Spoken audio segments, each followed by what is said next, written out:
49 అంటే సంతానం, 49 అంటే సంతోషం. 39 ఆంధ్రప్రదేశ్, తెలంగాణ.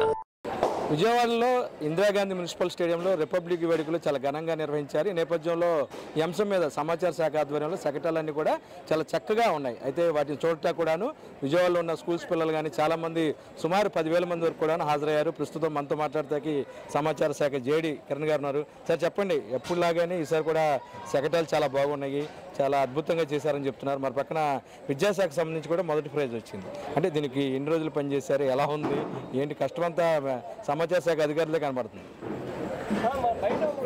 అంటే రిపబ్లిక్ అంటే ఒకటి పోలీసు, రెండు సమాచార శాఖ మీద మొత్తం అంతా రిపబ్లిక్ డే పెరేడ్ నడుస్తుంది అన్నది వాస్తవం. అలాగే ఈ సంవత్సరం 12 డిపార్ట్మెంట్స్ 12 శకటాలు పెట్టడం జరిగింది.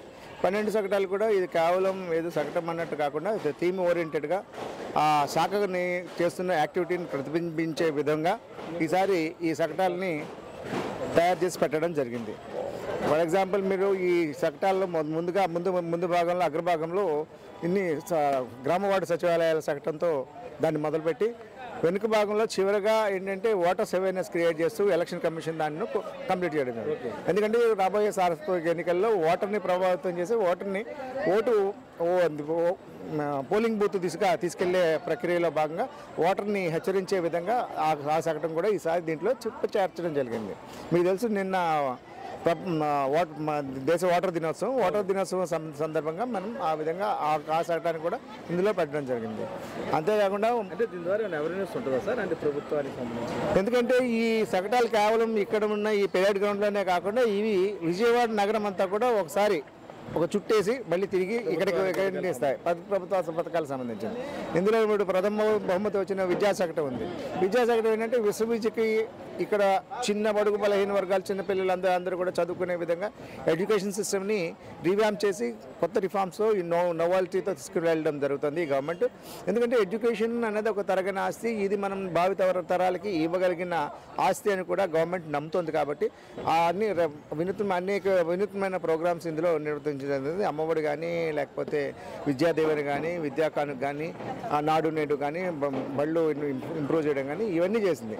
వీటిలన్నింటిలో కూడా ఈసారి థీమ్లో ఇక్కడ ఈ ట్యాబ్ల మీద వీళ్ళు చూపించడం జరిగింది. అందుకు వాళ్ళకి ప్రథమ బహుమతి కూడా ఈసారి ఎంపిక కావడం జరిగింది. అంటే గతంలో శకటాలు మామూలుగా చేసేవాళ్ళు, ఇప్పుడు 3Dలో చేస్తున్నారు. మీ వెనకాల ఒక మెడికల్ కాలేజ్ ఉంది, దానికి సంబంధించి కూడా అంటే ట్రెండ్ రోజు మారుతున్నట్టుంది. అది కూడా ఒక కారణం. ఎందుకంటే నేను ఢిల్లీ నుంచి తిరిగి వచ్చినాక అసలు ఈ శకటాలు తీరుతెన్నులు మార్చాలి అని ఒక ఉద్దేశంతో ఉన్నా. దాంతో మొత్తం శకటాలన్నీ కూడా ఢిల్లీ టైప్లో, అంటే దేశ రాజధానిలో శకటాలు ఏ విధంగా 3D మోడల్స్లో కనబడతాయో అదేవిధంగా రాష్ట్ర రాజధానిలో కూడా కనబడాలనే ఒక ఉద్దేశంతో అన్ని శకటాలు 3D మోడల్గా ఉండాలని ఖచ్చితంగా ఒక నిర్ణయం తీసుకోవడం జరిగింది. అందుకనే ప్రతి శాఖకి ఖచ్చితంగా చెప్తున్నాం, ఏ శకటమైనా 3D మోడల్లో ఉండాల్సిందే. అంటే దానికి కష్టం కూడా ఉంటుంది కదా సార్, 2-3 రోజులు కష్టం చాలా ఎక్కువ ఉంటుంది. కష్టం ఎందుకంటే 3D మోడల్ తయారు చేయాలంటే అది టైం టేకింగ్, మనీ టేకింగ్ అన్నీ ఉంటాయి. కాబట్టి ఉంటుంది. కాదంటే 3D మోడల్ తయారు చేస్తే మెసేజ్ క్లియర్గా క్యారీ అవుతుంది.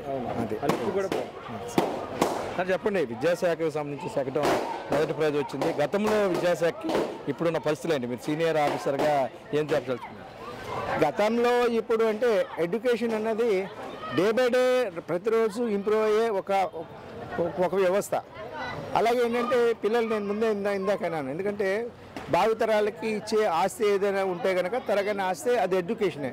ఆ ఎడ్యుకేషన్ సిస్టంలో కొత్తగా చాలా స్కీమ్స్ని తీసుకొచ్చి బడికి రాని పిల్లలు కూడా బడికి తీసుకొచ్చేటట్టు చేయడం, బడిలోని కాంపిటేటివ్నెస్ పెంచడం. ఇక్కడ ఉన్న పిల్లలు మీరు చూసారు, మొన్న యునెస్కోకి వెళ్ళారు, యుఎస్కి వెళ్ళొచ్చారు. ఈ పిల్లలు అంటే ఏంటంటే పిల్లలు ఏ స్టాండర్డ్కి ఆ స్టాండర్డ్కి ఎడ్యుకేషన్ పెంచడం, ఇవన్నీ కూడా సమకాలీన కాలంలో జరుగుతున్న వాస్తవాలు, ఇంప్రూవ్మెంట్ కూడా. అది అందరూ ఒప్పుకుని తీరాలి. బడుగు బలహీన వర్గాలు ఉపయోగం ఉంటుంది కదా సార్ ఎడ్యుకేషన్ సెక్టర్. ఎందుకంటే ఎడ్యుకేషన్ సిస్టంలో ఎడ్యుకేషన్ పెరుగుతుందంటే ప్రాథమిక పాఠశాలలో గవర్నమెంట్ స్కూల్స్లో చదువుకునే వాళ్ళు ఖచ్చితంగా మంచి ఎడ్యుకేషన్ వస్తే చాలా ఉపయోగపడతారు. ఫర్ ఎగ్జాంపుల్ మేమే ఉన్నాం, మేము కూడా మా ఫాదర్స్ విలేజ్ బ్యాక్గ్రౌండ్లో ఉన్నవాళ్ళు. అఫ్కోర్స్ మా ఫాదర్ అంటే ఎడ్యుకేటెడ్ ఫ్యామిలీ మాది. మాకు ఎడ్యుకేషన్లో ఇది ఉంది. ఎడ్యుకేషన్ లేని ఫ్యామిలీస్ కూడా చాలా ఉన్నాయి మా ఊళ్ళో. వాళ్ళు కూడా ఏంటంటే ఇట్లాంటి ఎడ్యుకేషన్ సిస్టమ్ పెరిగినప్పుడు వాళ్ళు కూడా ఏంటంటే మాతో ఈక్వల్గా వస్తారు. అట్లాంటి యోచన సామాజిక న్యాయం అంటే అదే, సామాజిక వ్యవస్థని కొత్త సమసమాజ వ్యవస్థని నెలకొల్పడం అంటే ఇదే. Thank you sir. Thank you. మొత్తమే కూడాను రాష్ట్రంలో విద్యాశాఖలో వస్తున్న మార్పులు చాలా వరకు కూడాను మంచి పరిణామం అంటున్నారు ఏదైతే సమాచార శాఖ జేడీ కిరణ్. రాబోయే రోజుల్లో కూడా ఇటువంటి విద్యా వ్యవస్థలో మార్పులు స్వాగతించాల్సిన అవసరం ఉందంటున్నారు. ఏదేమైనా సరే ప్రభుత్వం విద్యాశాఖ పట్ల తీసుకుంటున్న చర్యల మీద ప్రతి ఒక్కరు కూడా గౌరవ సీఎంని అభినందిస్తున్నారు. వీడియో జర్నలిస్టు భానుతో కలిసి ఐ డ్రీమ్ కోసం అబ్దుల్ అలీ, విజయవాడ.